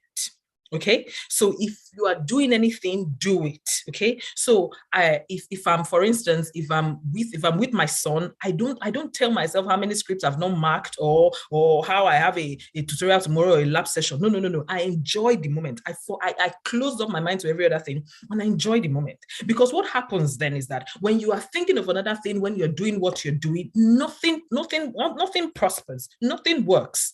Okay, you're not giving the best at what you're doing. Neither are you able to do what you're doing, because that thing is not being done at the moment. Okay, so whatever you are doing, I think just face it at that moment, give it your best. Okay, whatever your hands find to do, you need to do with all of your heart, all of your soul. Okay, but it is not a coincidence that you have all of these gifts. And I tell you that you are very much like people of old and philosophers of old. I'm trying to remember one of the names, two of the names off the top of my head now, but if I mention them, you will see how, as in diverse areas, I'm telling you, at least your own is still a little bit coordinated. I'm hearing a video editing, IT, at least now one rope join everything, so to say. But how about people who are, these very varied, but they were still able to, achieve much in all of these, and we still remember them for what they did. Okay, so I don't think you're in a state of problem. I think you're a huge asset. I think you can fit in anywhere. Okay, so your case is the case of you can fit in anywhere, and that's absolutely fine. And whatever you are doing at the moment, go the length in it. Okay, learn the latest tool, learn the latest software, and while you are learning it, forget about the fact that you are 10 years behind in the other skill. Just give the best to what you're doing at the moment, and you never can tell. Many times is one skill that then opens up into another one. For some people, they start out maybe singing, and all of a sudden they discover that they want to act, and then they leave singing alone. But that skill of singing is what then opened them up. There's something about opportunity, opening up opportunities for you. Okay, so that's why we encourage networking. You never can tell who this person is going to lead you to.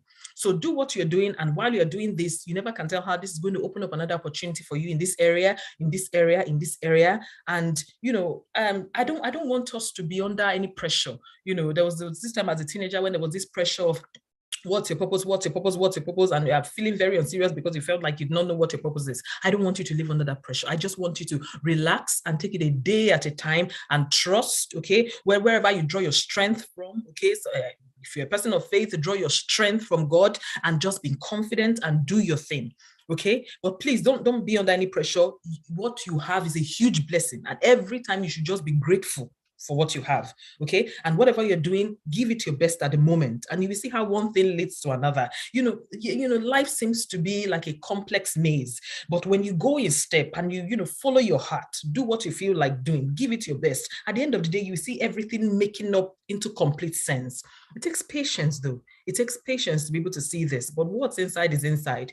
Okay, so I want to encourage you, Kenneth. I think you're a bundle of gift. I think you should appreciate yourself so much. I think you shouldn't feel like you're in a state of confusion. You are not confused, okay? And you know what to do. So you need to keep telling yourself, I'm a multi-talented person going to the world to happen, okay? Just whatever positive words you keep telling yourself, you need to have these words that you say to yourself every morning. It's absolutely critical that you tell yourself something, and you don't let situations describe you, or don't let other people describe you. Tell yourself who you are. Let that sink into your mind, and let your self-esteem, come from something deep, okay? Something deep, and not what anybody says about you. Do you understand, Kenneth? I think you're amazing. Yeah.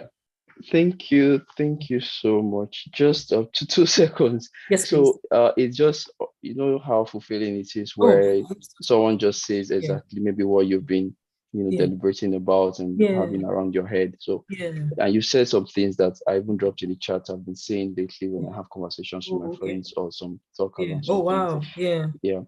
And just recently, I think it was last week, I had a chat with a friend. We talked about the whole purpose thing. It came from a post. We saw a post about purpose, and the way they were carrying the whole thing. I just told them, like, bro, I'm more of a process person than just was that particular purpose, I mean, it's good to have the purpose and all, but apart from just saying you are holding yourself up, trying to target one particular purpose, I'm more of a process person.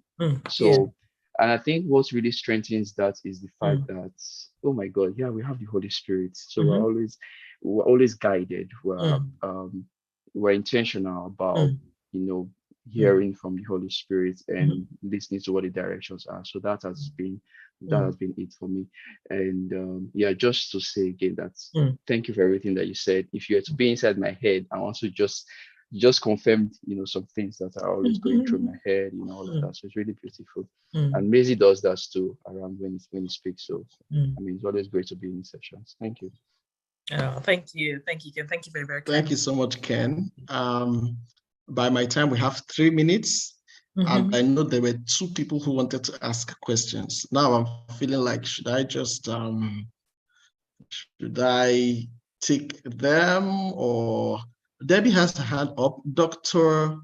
Let me see, where's your name again? Forgive me, I just missed it. There are 2 people. Dr. Silva. Okay, Dr. Silva has a question. So I'll take Dr. Silva and Debbie. Please, if you guys don't mind.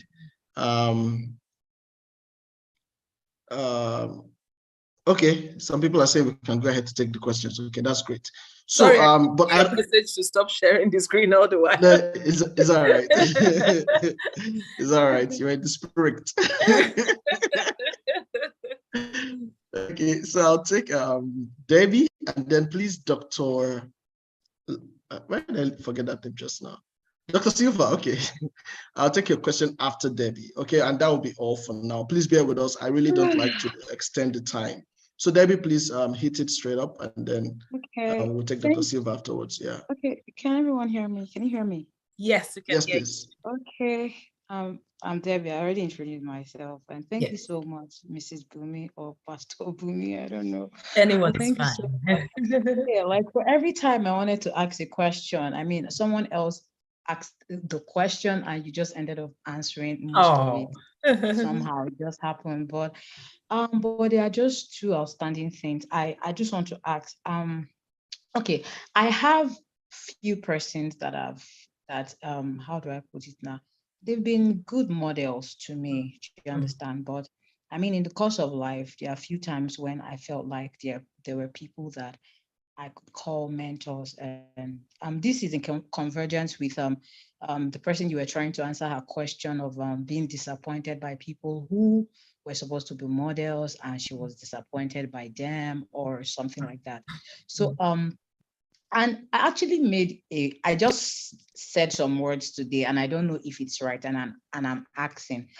I have tried to do I've tried to want to just become close to someone that I say, okay, I'll be this person. It's not like I don't have few mentors. I mean, Pastor Mayzy is one of them. Shout out to me. I'm sorry, Coach Mayzy. So I don't mind him. Cannot deny himself. I mean, continue, Joe. I'm sorry, Coach Mayzy. So he's one of them. I mean, he's one of my especially relationship mentors. Yeah. So, but there are a few others that I have tried to become close to, but I mean, I got disappointed by just some experiences, right?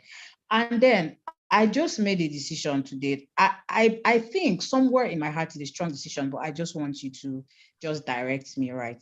Is it fine for me to just quit searching for a mentor and become the mentor I really want to be to other people? Or how do I put it?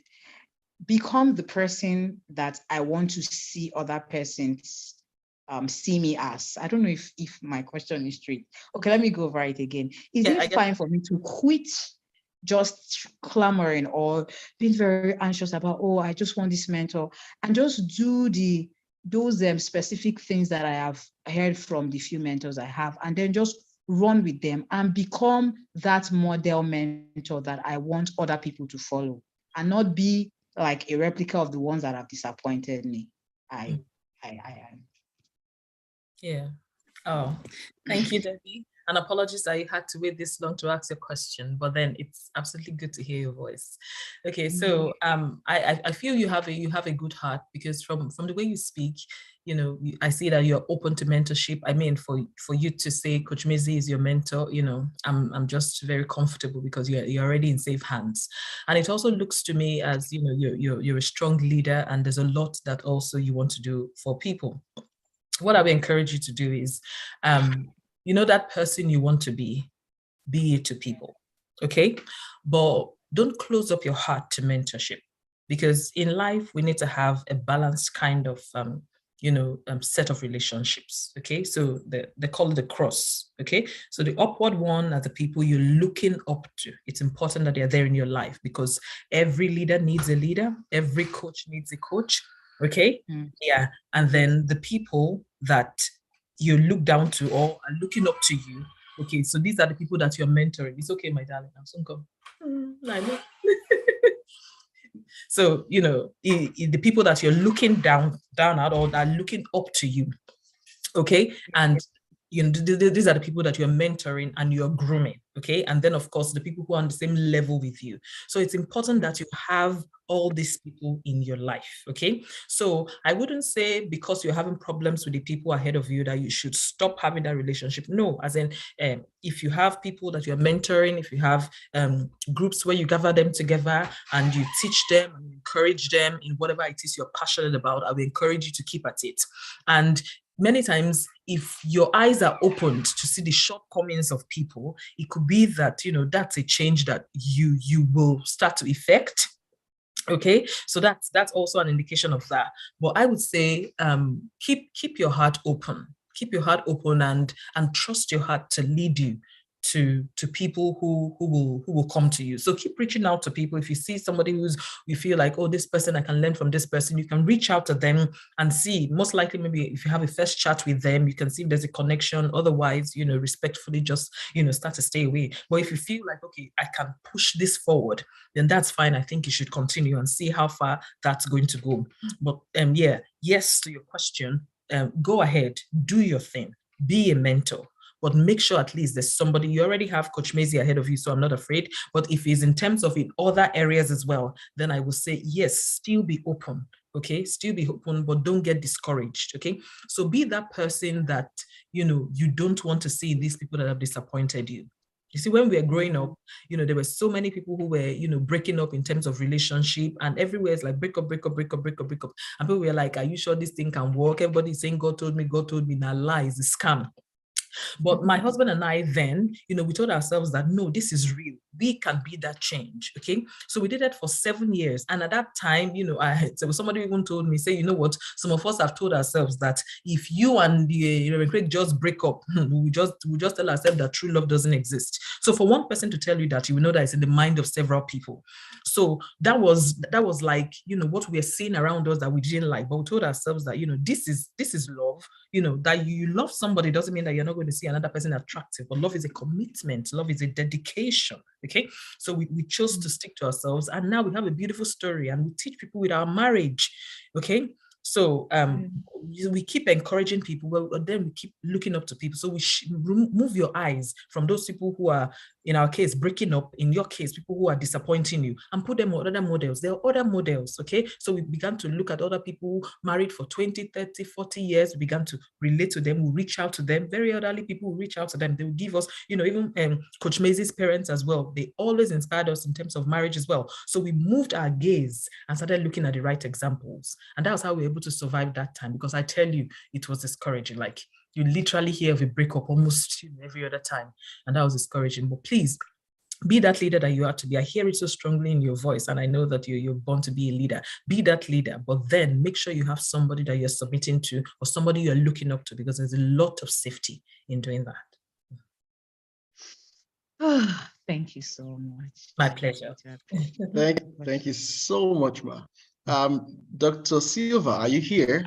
If not, are you here? I saw you try to get back in the room a couple of times. Yes, you're here, please. Do you want to unmute and ask your question? That will be the last for today, please. We would need to close. Dr. Silva, can you hear me? Yes. Okay. Good evening. Thank you very much for putting together this platform. Like I asked, what about if you have a goal that is completely submerged or subsistent in someone else's goal? Is that a wrong thing to do, or is that a wrong thing to have? Thank you. Yeah, thank you so much, Dr. Silva. Okay, so I don't think that's wrong.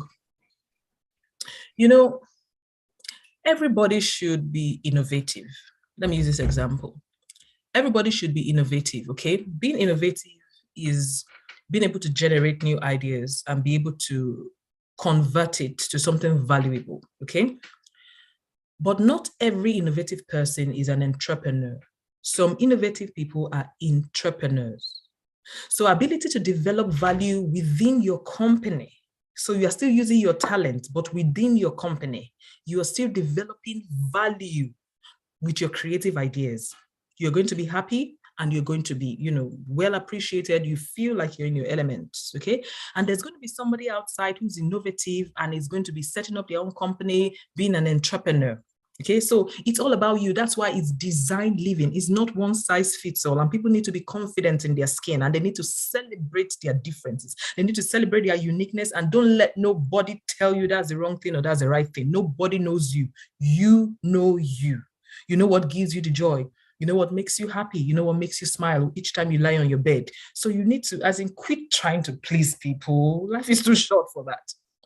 Okay, so what I would say is, if you're using your gift and your ideas to be an entrepreneur, fantastic. Make sure that's what you want and go for it and pursue it and be the best entrepreneur ever in that company. Make sure you are the best. Okay, but if you're an entrepreneur, then do your thing and do it outside. So if you feel that your goal is in the line with a company or with a ministry or with anything, I'll say go for it. But make sure as you're doing it, don't get lost in it, okay? Bring out yourself, bring out your ideas, bring out your creativity and push to be the best member of staff in that place that you are in.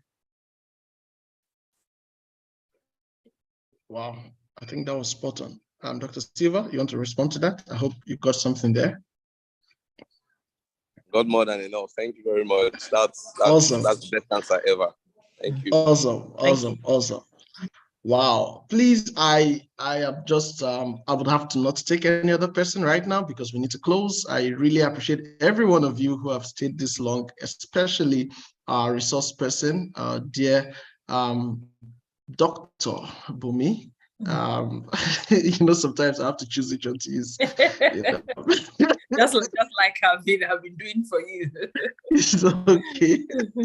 But I really appreciate you. Thank you so much. I'm grateful for the wisdom of God that you have shared with us, and we pray that God replenishes you with even more wisdom and grace for the assignment He has called you to do. Amen. Now, just before I would end the session, I want to let people know we'll continue tomorrow, and tomorrow we will speak somewhat towards overcoming mental health issues or understanding mental health issues and stress-related issues. Okay, let me put it like that, because stress is one thing that really affects how people get to achieve their goals or whether they do or not. Okay, so we'll be speaking to that alongside a few other things on planning. Okay, so please do well to also be here. 6 o'clock is the time, Nigerian time, depending on where you're joining from. Okay, and then it promises to be great. So about mentorship, I have a platform I just started. I call it the Mentorship Hub with Mayzy. Okay, well, some of the services, I have just started monetizing some of my services. Okay, so I would share the link. Everyone who's here, we've got your emails, so we would keep correspondence with you via emails. Don't forget also, the recording will be available on YouTube for a couple of days, and after which I will make it private. Okay, and would put a premium to it. So I just wanted to give those announcements so that we can close now, and then hopefully we see you all again tomorrow, Sunday at 6 p.m. Nigerian time, and then whichever applies to you. Can everyone just say a thank you to Dr. Bunmi one more time? You can unmute, you can put it in the chat, you can clap, just one rowdy session for 30 seconds. Thank you, Dr. Bunmi. Thank Thank you, Dr. Bunmi. Thank you, Dr. Session. Thank you. Thank you, Coach Mayzy. Okay. Thank you. God bless you guys. All right. So see you tomorrow. And then we'll take it up from there. All right. God bless you all. Thank Have you. a wonderful rest of the day and rest of the night. Yeah. Bye for now. Thank you, Pastor Mayzy.